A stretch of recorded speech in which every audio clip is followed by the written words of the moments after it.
Hey, what's up everybody? I'm D. Welcome back to Kickin' Bass TV. In today's video, we're going to be talking about how to better utilize your time so that you can catch more fish, spend less time out on the water. We're going to show you how we pulled 9 decent sized bass out of 4 different lakes in a period of about 2.5 hours. So if you haven't already, hit the subscribe button down below and stay tuned.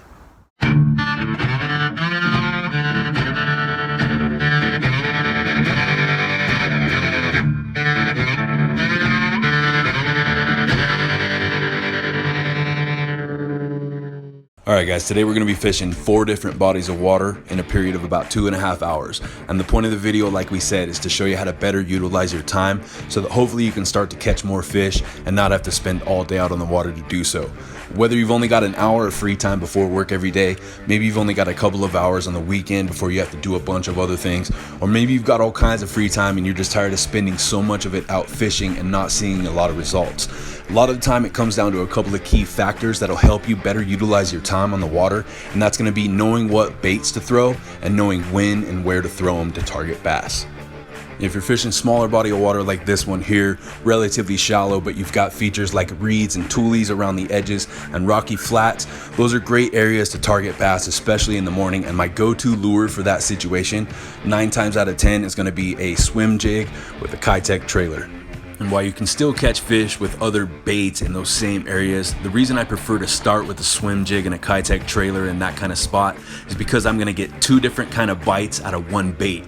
Number one, that Kitech swim bait is going to give me a feeding bite that those aggressive summer bass are looking to bulk up before the fall transition will hit.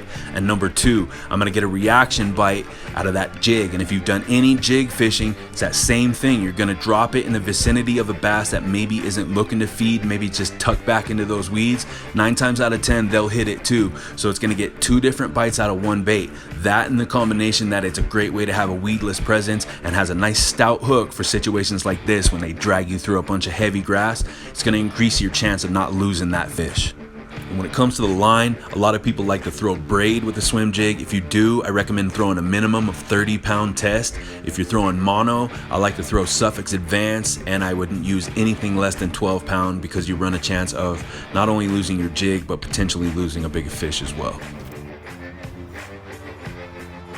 After that, we headed back down south to Denver to the Berkeley neighborhood to do a little fishing over at Rocky Mountain Lake, which is a great lake for bass and trout in the metro area.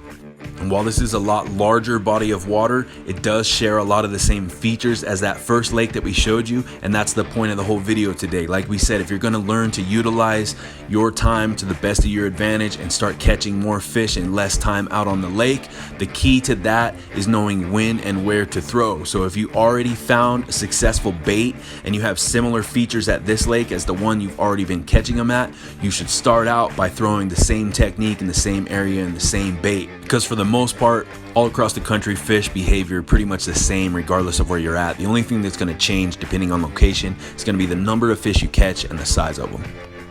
Sure enough, I paused for a second to say hi to the resident ducks here, and by the time I stood back up, we had another fish on the line.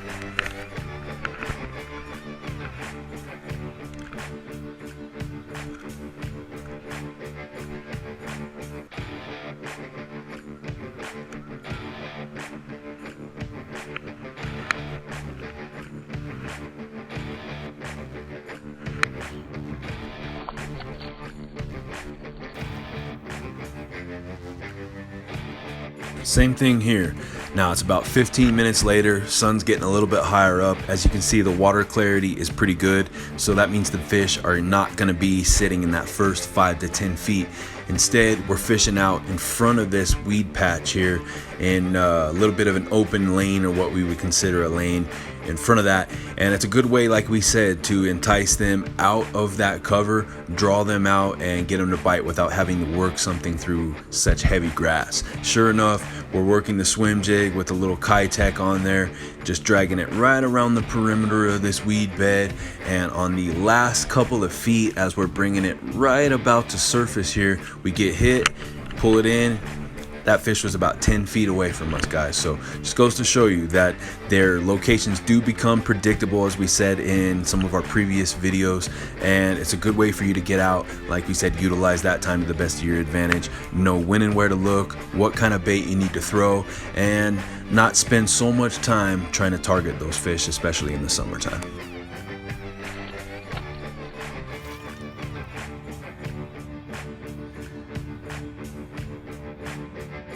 Right here it's about 7:30. It's getting a little bit warmer. We moved over to the north end of the lake, which incidentally has a little bit more depth as well. What that means is going to allow us to experiment a little bit more as far as where in the water column we want to work that bait, and it's also going to increase the likelihood of getting hooked up on the drop. So sure enough, as you can see, there's a little bit of shade provided by the end of those reed walls there along the rock side, and that's the first spot that we threw. Very first cast we got hooked up. It wasn't a huge bass by any means, probably 2.5 pounds, but a decent fight considering it was 75-80 feet away. And like we said, those locations just become increasingly predictable, especially in the summertime. So you want to get out and make the best of your time. Just follow those same patterns when you start to find them.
After that, we headed over a couple of blocks away to another great spot, and that's Berkeley Lake, which is right across the street from Lakeside Amusement Park. Right off the bat, I see some movement in the weeds here, and that tells me it's either a bass or a carp. If it's a carp, it's more than likely going to be scared away by whatever I throw out there. If it's a bass, I'm just going to take my chances, slowly move it back towards me. And I'm just real slowly hopping it on the bottom here, probably 6-7 feet out in front of me. And sure enough, he hit it. We pulled him up, and we had number 6 for the day.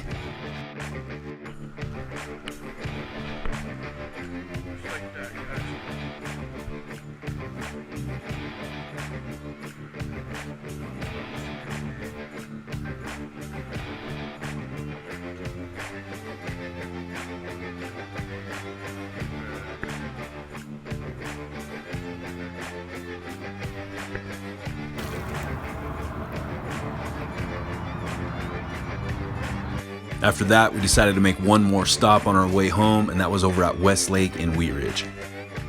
And by the time we get to our 4th spot, it's getting a little bit later. It's 8:30, 9 in the morning. The sun is getting up in the sky, and those bass are going to start to move to areas where they know they can find shade consistently every day.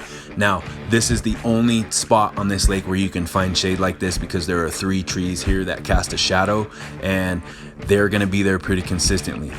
Battery died in the middle of that catch, so unfortunately we didn't get the whole thing, but we were able to turn it back on just long enough to get the tail end here and get a release on this guy.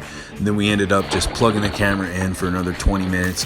Once it had enough charge to do a little more fishing, we decided to throw a couple more casts over on the other side of where we just caught that one.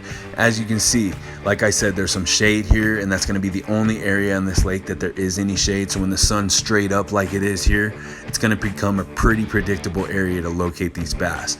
Sure enough, we're working a Texas rig, rage craw across the bottom here, and we get a slam from a 3.5-4 pound bass, which is one of the bigger bass in this lake, honestly.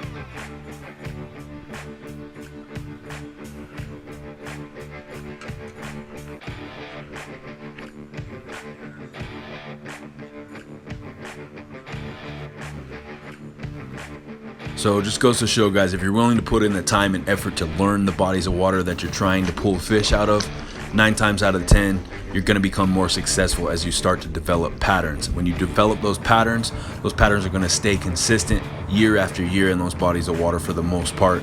Not only going to enable you to start catching larger numbers of fish, maybe bigger fish, and also not have to spend so much time out on the lake to catch them.